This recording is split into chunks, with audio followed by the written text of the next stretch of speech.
Pass your puck. Hello, this is Jet Project. Come here!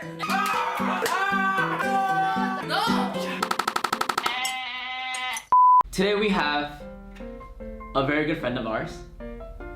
Can you please introduce yourself? Oh, I'm Lois. I was born and raised in Los Angeles, California. I don't know if I can say my age. I'll say it. I mean, I'm not that old. So. I'm 27 years old. Currently, I am serving Antioch Mission Church. I'm currently a doctorate student studying clinical psychology. And I am in my last year of this long journey. I have the goal of becoming a child psychologist. So that's more down the line. But currently, I'm working as a psychology intern in the moment. So, Lois, here at Jet, we did our best to do a little bit of research on you. Yeah, I've heard. We found a few things. What's your obsession with corgis? I was gonna ask that. Oh, okay. Yeah, this is gonna be a good interview. I love them. I think they're amazing. I don't. What else do you have to say other than? It's just it's bizarre. I mean, I've had this interest since I was in high school, and it's just been with me for a very long time. And I do tend to really express that aggressively. It just happens very naturally. Corgis are just amazing. Don't you guys think corgis are awesome? I mean, you've seen what they look like, right? Yeah. They're amazing. Yeah. I think they're so awesome. Esther, why don't you ask the elephant in the room? I don't know which one you're talking about. I don't know if I can ask. Ask it. Why not? Are you seeing anyone right now? Oh my gosh. Yes, I am. Why is an elephant in the room? We officially started dating October 10th, 2018. So it's close. Yeah, we're reaching 2 years. Wait, are we having the right person? Because I saw two guys on her Instagram, and one was Tobey Maguire. The question was, is it him or Tobey Maguire? It's most definitely not Tobey Maguire. Now here's the next question though. They're all falling off, and they're almost fall off a bridge. You can only save one. It's Tobey obvious. Maguire. Hey, listen. Tobey Maguire, your boyfriend, and a new corgi. Oh my god. What? So who do I save Who do among you the save? three? And they're falling? They're about to fall. They're like. They're about to fall? Yeah, their fingers or their paws are about to let go. Oh, poor corgi, because their legs are so small, so it's because I actually, Toby's better than me. Oh yeah, Toby can, save himself. He's Spider-Man. He's Spider-Man. I think I would save the corgi just because I know that Michael can swim, so he'll be fine. Lois, we've been meaning to ask you this as well. Do you have any hidden talents? Well, my friends do mention that I'm very good at impersonating people. Oh. But people that I know, don't tell me to do it, so I'm not gonna do it. All right. Pass your puck. No, because he can watch this. Okay. This is when all no one knows I'm doing for him, and he looks like he's listening, but He's actually not. I don't know if he is. And we're having these deep forums, and he's just and he'll be like, I don't know if I can do this. So again, this is forum time, and he's on his phone, and he's just 끝났어. I feel like I already know the answer to this question, but it's on here still. Which podcast episode or Jeff episode did you like the best? I was aware of Jeb. Jay. Where is Jay actually?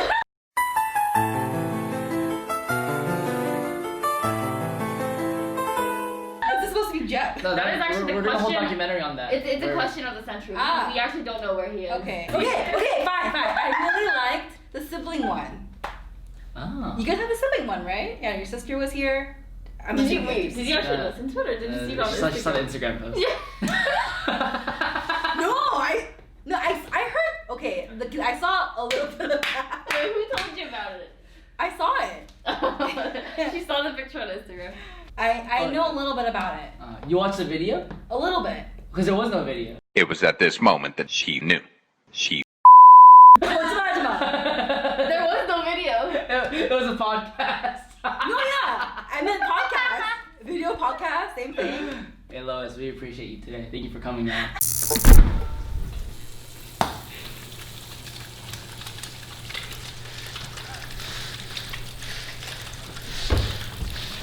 Did you get that?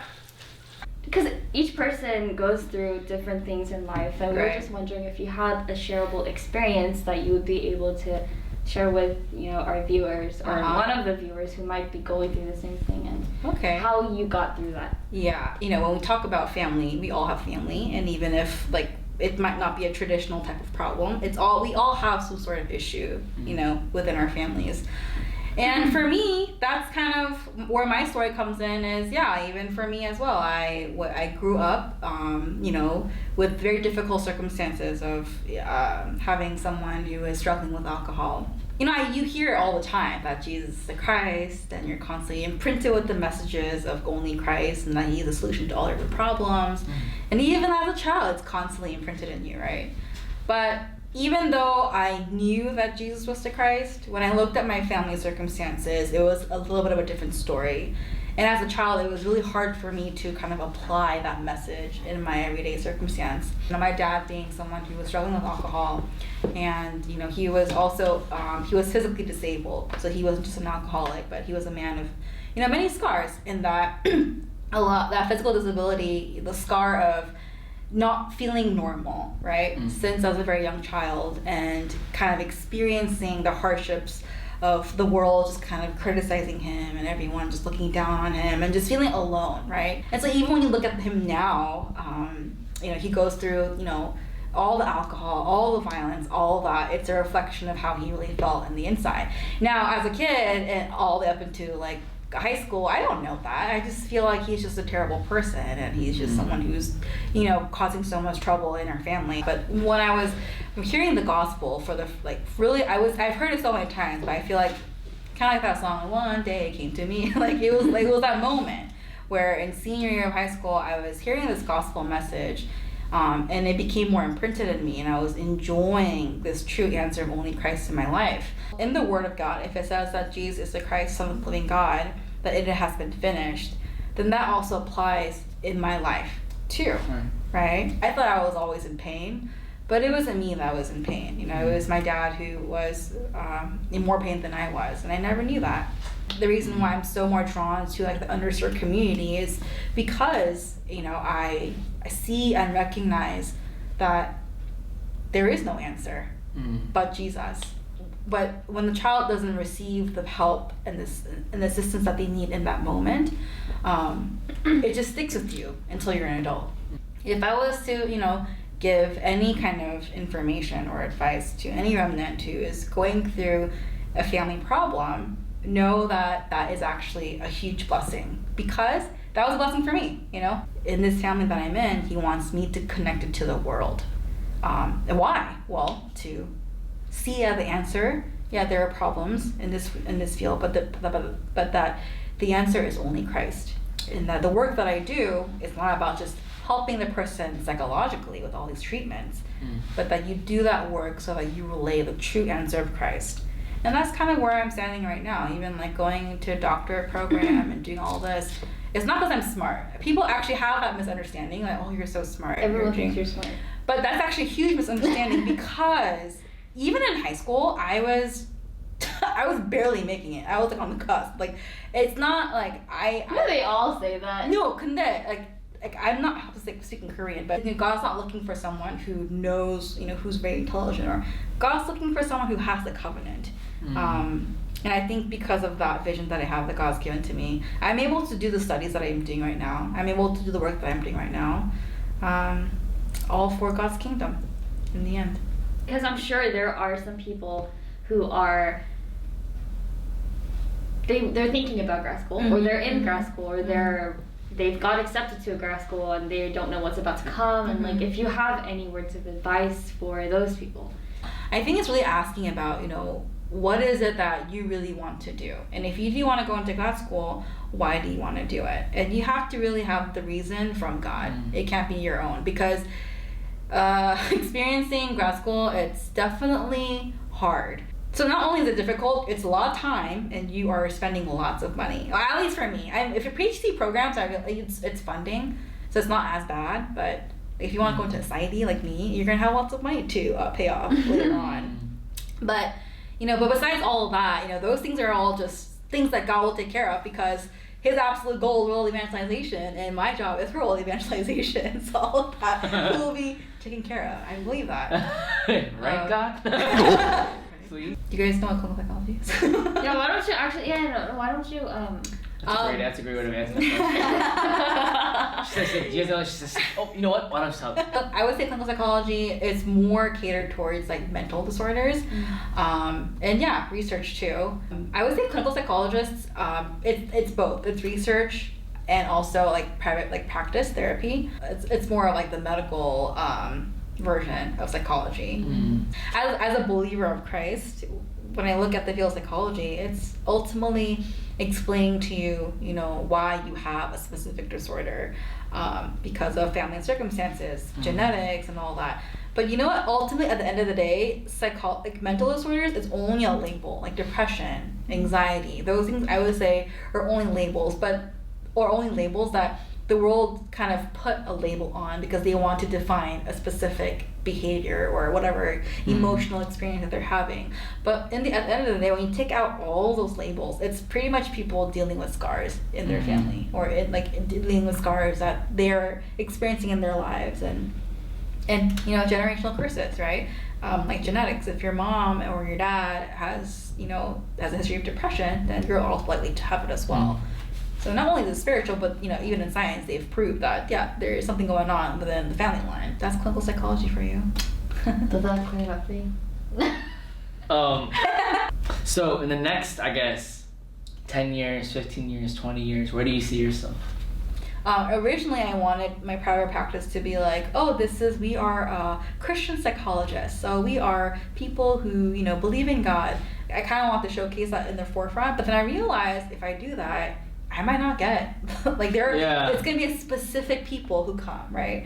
But I actually would want to just have a private practice where it is open to children and families, but ultimately, let them know that this is, we are people. I am a psychologist who also believe in God, and there are actually ways where there is a true answer. It's not just this therapy that we're doing, but that it is. That there's answer in Jesus. I've always thought how am I gonna do this? How am I gonna do this? But then I realized that's not a question that I need to ask, because God will do it because it is his absolute covenant. And when my heart is in that, my job automatically becomes a work that's for his kingdom, which is I found really, really awesome. I recently got a book where I wrote. This is also an answer that God was giving to me, and the book is titled "The Covenantal Ideas of a Missionary Child Psychologist." And basically what it is it's actually, I'm a child psychologist, so we do play therapy. And so in all of the play, I implement the ideas of the covenant in the play. I'm not forcing it on them, but it's therapy, and I'm just implementing those ideas in the therapy for it to be used however God will use it. It's play therapy that we are trained in and we do in the secular world, but I am also putting in my masterpiece, the covenant within those ideas. But it's called The Covenantal Ideas of a Missionary Child Psychologist. Yeah, this is gonna be published. I can see it. Who knows? We would love to read it one day. For sure. If I ever read. And he doesn't read. Don't even. So, what did you think of your interview today? What did I think of it? And what would you rate out of 10? Well, I would say it is 11 out of 10. I think that this is an amazing platform because I think to have a media where it's actually a part of this advancing system, it's something that I believe it is used to glorify and reveal the glory of Christ. I think that it's amazing that you guys have this kind of platform. Gosh, she just packaged that better than we ever do. I think you guys are really awesome. Thank you. No, but interview-wise, I think this was really fun. I feel I've never had this before, but you guys are amazing interviewers. I don't know how to take these. I feel so gooey inside. Special thanks to Lois and special thanks to our silent D. Yes. Thank you so much. Working so hard behind that camera. Alright. 1, 2, 3.